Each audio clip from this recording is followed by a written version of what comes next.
Supreme court ने Chandigarh mayor चुनाव के नतीजों को रद्द कर दिया है। Supreme court strikes down electoral bond scheme. Supreme court के 5 जजों की संवैधानिक बेंच ने आज आदेश जारी किया कि भारतीय स्टेट बैंक यानी एसबीआई तत्काल इलेक्टोरल बॉन्ड जारी करने पर रोक लगाए। देश की संसद कानून बनाती है और सुप्रीम कोर्ट उसे असंवैधानिक घोषित कर देता है। एक राज्य में मेयर के चुनाव में धांधली होती है, यूटी में केस कोर्ट में जाता है और कोर्ट चुनाव का रिजल्ट अवैध घोषित कर देती है। देश में पिछले दिनों ऐसे 2 मामले आए जहां देखा गया कि सुप्रीम कोर्ट कैसे विधायिका यानी कि लेजिस्लेचर और कार्यपालिका यानी कि एग्जीक्यूटिव के फैसले को पलटने की ताकत रखती है।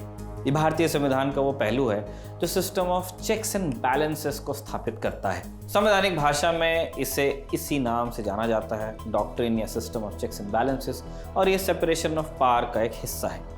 चेक्स एंड बैलेंसेस को अगर आप आसान भाषा में समझना चाहें तो इसका काम उन 3 स्तंभों के बीच सामंजस्य बनाए रखना है जिनसे हमारा राज्य बना है: न्यायपालिका, विधायिका और कार्यपालिका।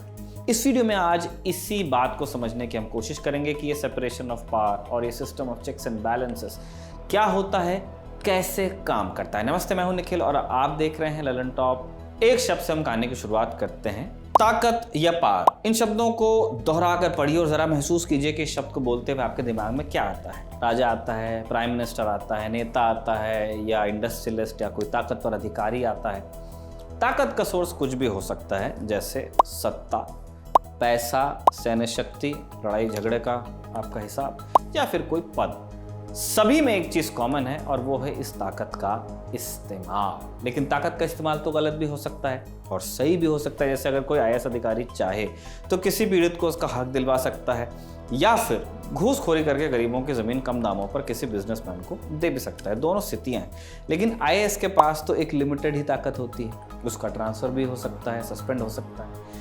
अब एक बार सोचने की कोशिश कीजिए कि क्या होगा अगर हमने अभी जितनी ताकतों का जिक्र किया, जितनी तरह की, वो सारी ताकत सिमटकर एक व्यक्ति या एक पद में आ जाए। जाहिर है बड़ी दिलचस्प स्थिति हो जाएगी, दिक्कत भी हो सकती है। देश में ऑटोक्रेसी जैसे हालात हो सकते हैं। इसलिए जब देश की नीति निर्माताओं ने देश का संविधान बनाया तो उसमें कुछ कायदे नियम भी बनाए जिससे कि शक्ति का एक संतुलन पैदा हो और बना रहे। पर यहाँ पर एक सवाल खड़ा होता है कि संतुलन आएगा कहाँ से, माने कैसे तय होगा कि किसे कितनी ताकत मिलेगी और किसके ऊपर कंट्रोल मिलेगा। इस सवाल का जवाब जानने के लिए हमें separation of power and doctrine of checks and balances के संवैधानिक पक्ष को समझना पड़ेगा। जमीन जायदाद का बंटवारा कैसे होता है ये आप जानते हैं, लेकिन ताकत का बंटवारा कैसे हो? एक आपने फिल्म देखी होगी स्पाइडरमैन, उसकी बड़ी चर्चित लाइन है कि with great power comes great responsibility, यानी ताकत जिम्मेदारी के साथ आती है, या कहें कि दोनों साथ साथ काम करते हैं। अगर जिम्मेदारी बढ़ जाएगी तो ताकत भी बढ़ जाएगी। अब ये कैसे होगा? अब बंटवारा करने के 2 तरीके हैं, एक वर्टिकल, एक हॉरिजॉन्टल। वर्टिकल तरीका वो है जिसमें बंटवारा तो होता है पर अलग अलग लेवल्स पे, यानी ऐसे बंटवारे में ताकत सीनियर और जूनियर के बीच में बढ़ सकती है। जैसे कि इंडियन कॉन्टेक्स्ट में आप देखें तो हम भले एक फेडरेशन है, लेकिन केंद्र जो ऊपर है सरकार और राज्य जो है दूसरी सरकारें हैं, उसमें से केंद्र ज़्यादा ताकतवर है भारतीय कॉन्टेक्स्ट में। दूसरा तरीका हॉरिजॉन्टल है, क्षैतिज, जिसमें सत्ता के अलग अलग हिस्से आपने कर दिए, लेकिन कोई एक हिस्सा किसी दूसरे से ऊपर या ज़्यादा पावरफुल नहीं है, सभी की अलग अलग शक्ति है। संविधान के परिप्रेक्ष्य में समझेंगे तो ये बंटवारा कुछ इस प्रकार से हो सकता है इंडियन कॉन्टेक्स्ट में। पहला, कानून बनाने की ताकत या लेजिस्लेटिव पावर। देश में जितने भी कानून बनते हैं वो कोई विधायिका ही बना सकती है, देश की पार्लियामेंट बना देगी या किसी राज्य की विधानसभा बना देगी। जो सांसद और विधायक हैं इन्हें हम चुनकर भेजते हैं, ये लेजिस्लेचर का ही हिस्सा होते हैं। ताकत का दूसरा हिस्सा जाएगा कार्यपालिका यानी कि एग्जीक्यूटिव के पास, एग्जीक्यूटिव पावर। इसका काम है विधायिका में बने कानूनों को तामील कराना, उनकी लागू करना और गवर्नेंस सिस्टम को चलाना, देश चलाना। एक तरह से सरकार और उसके नुमाइंदे इसमें आते हैं। इसके हिस्से हैं राष्ट्रपति जिनके नाम से सरकार चलती है, गवर्नर्स हैं आपके, प्राइम मिनिस्टर्स, चीफ मिनिस्टर्स, मंत्री हैं, और जितनी पूरी ब्यूरोक्रेसी है आपकी, चाहे स्टेट की हो चाहे सेंटर की हो, ये एग्जीक्यूटिव में आएगी। और तीसरी ताकत है हिंदुस्तान में न्याय स्थापित करने की ताकत, यानी कि जुडिशियल पावर। न्यायपालिका या जुडिशरी का काम है न्याय स्थापित करना। पर्सन टू पर्सन दो नागरिकों के बीच में भी हो सकता है, पर्सन टू गवर्नमेंट हो सकता है, नागरिक और सरकार के बीच, सरकार और सरकार के बीच भी न्याय स्थापित करना न्यायपालिका का ही काम है। अगर किसी व्यक्ति या संस्था को लगता है कि कानूनी हक नहीं मिला है जो कॉन्स्टिट्यूशन में गारंटी किया गया है, अदालत जा सकता है।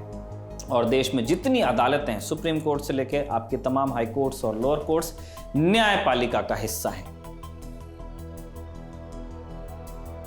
अब आपके मन में एक सवाल आ सकता है कि जितने भी एमपीज हैं उन्हीं में से आपके प्राइम मिनिस्टर हैं, मिनिस्टर्स हैं, और ये बतौर एमपी तो पार्लियामेंट में भी बैठते हैं, तो ये विधायिका में भी हो गए और हमने एग्जीक्यूटिव भी कहा, तो ये कार्यपालिका के लोग कैसे हो गए? सिर्फ कार्यपालिका और विधायिका के बीच में एक बारीक रेखा है, एक ओवरलैप आपको मिल जाएगा।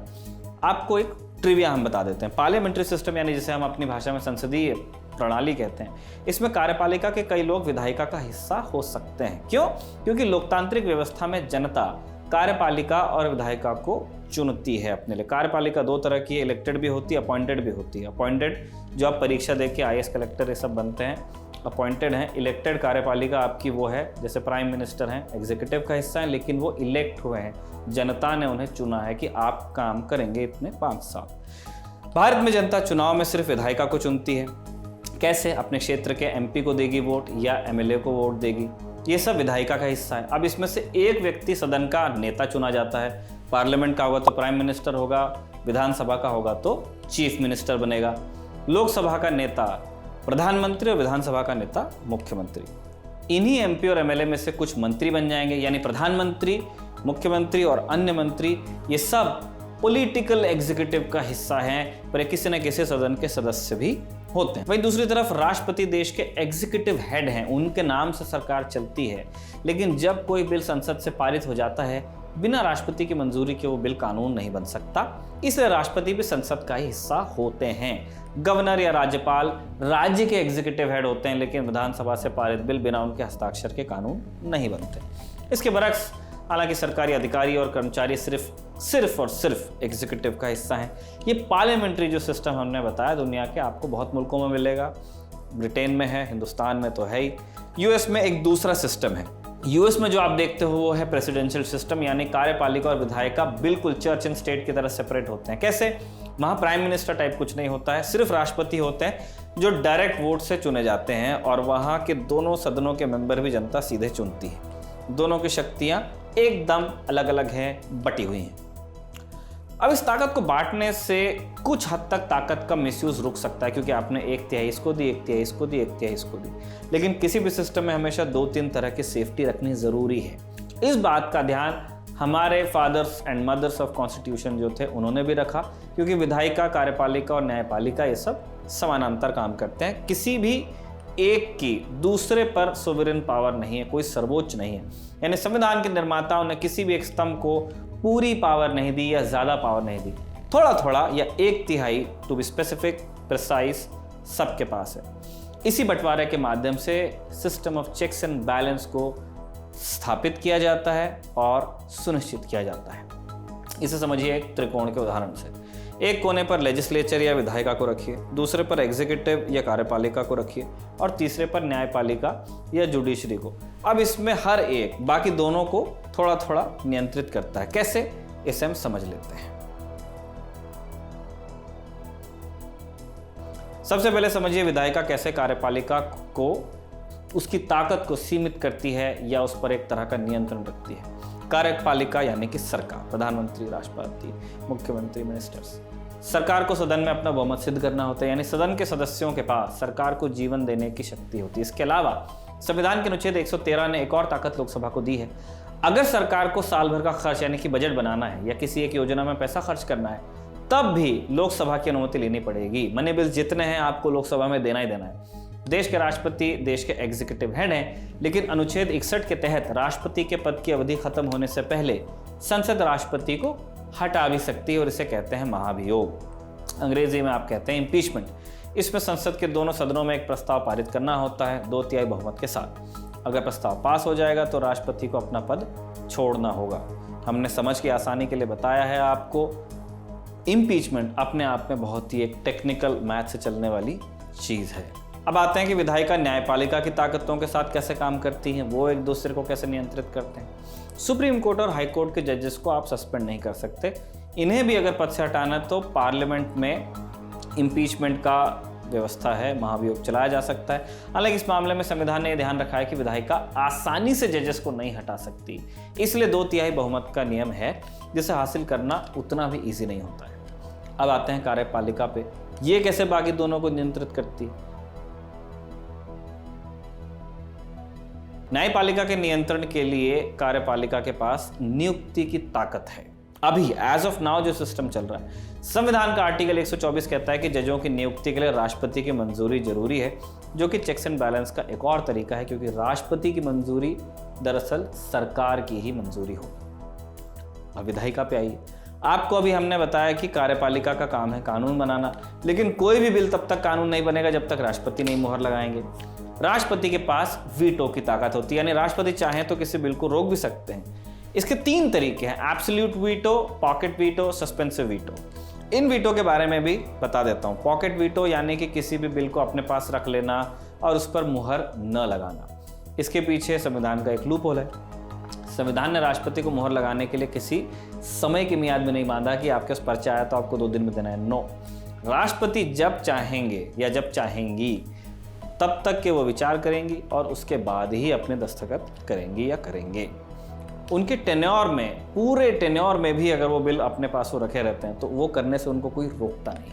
आपको ये असंभव लग रहा होगा, लेकिन ये भारत में हुआ भी है। 1986 में राजीव गांधी सरकार ने संसद से एक बिल पास करवाया था, इंडियन पोस्टल अमेंडमेंट बिल।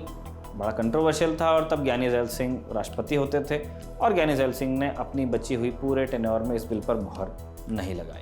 दूसरा है सस्पेंसिव वीटो। अगर किसी पास हुए बिल से राष्ट्रपति संतुष्ट नहीं है तो उस बिल को वापस संसद भेज सकते हैं वो बिना साइन किए, लेकिन अगर संसद दोबारा विचार करके राष्ट्रपति के पास बिल भेज देती है तब उनको साइन करना पड़ता है, दोबारा संसद में वापस नहीं भेज सकते। 2006 की बात है, एपीजे अब्दुल कलाम देश के राष्ट्रपति थे, तब संसद से पास ऑफिस ऑफ प्रॉफिट बिल को उन्होंने संसद को वापस लौटा दिया था कि आप दोबारा देखिए।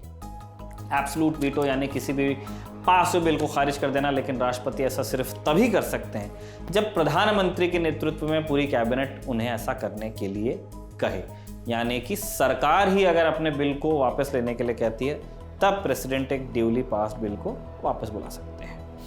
हमने अभी जाना कि कार्यपालिका और विधायिका कैसे शक्ति के बाकी 2 केंद्रों को नियंत्रित करते हैं या उनके साथ काम करते हैं, चेक स्थापित करते हैं। अब जाने कि इस त्रिकोण में न्यायपालिका का क्या रोल है। साल 2017 इलेक्टोरल बॉन्ड्स का बिल पारित किया और देश में एक नया कानून बना। राजनीतिक पार्टियां इस माध्यम से चंदा इकट्ठा करने लगी।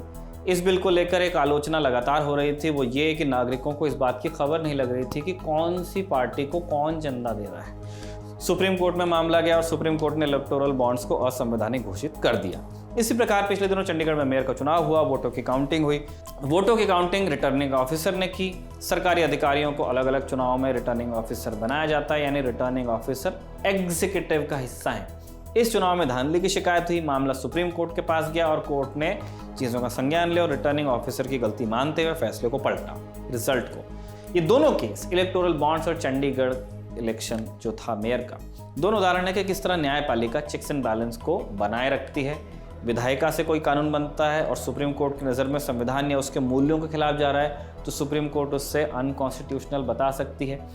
कोई याचक सरकार या उसके नुमाइंदों से परेशान है तब भी न्यायपालिका का रुख कर सकता है, जैसा आम आदमी पार्टी ने रुख किया था, एग्जाम्पल के तौर पर हम बता रहे हैं, तो उनको भी वहाँ रिकोर्स मिल गया। ऐसे न्यायपालिका विधायिका और कार्यपालिका की ताकतों को चेक करती है। अब ये तो हो गई तीनों बड़े शक्ति के केंद्रों की बात, लेकिन संविधान निर्माताओं ने कुछ और ताकत के केंद्रों को भी स्थापित किया जिससे ये सिस्टम और बेहतर तरीके से काम हो। देश में ऐसी कुछ संवैधानिक संस्थाएं भी हैं जो इन तीनों धड़ों से दूर है, लेकिन ताकत उनके पास भी है। वो ताकत के छोटे केंद्र हैं, जैसे चुनाव आयोग और यूपीएससी। चुनाव आयोग संविधान के अनुच्छेद 324 के तहत बनी है संस्था ये, और स्वतंत्र है, और इसका काम है देश में चुनाव करवाना। लोकसभा, विधानसभा, राष्ट्रपति चुनाव, राज्यसभा चुनाव, उपराष्ट्रपति का चुनाव, ये सब इलेक्शन करवाना चुनाव आयोग की जिम्मेदारी है। अब इस संस्था की स्वतंत्रता इसलिए ज़रूरी है क्योंकि राष्ट्रपति देश के एग्जीक्यूटिव हेड हैं और लोकसभा, राज्यसभा और विधानसभा लेजिस्लेचर या विधायिका का हिस्सा है।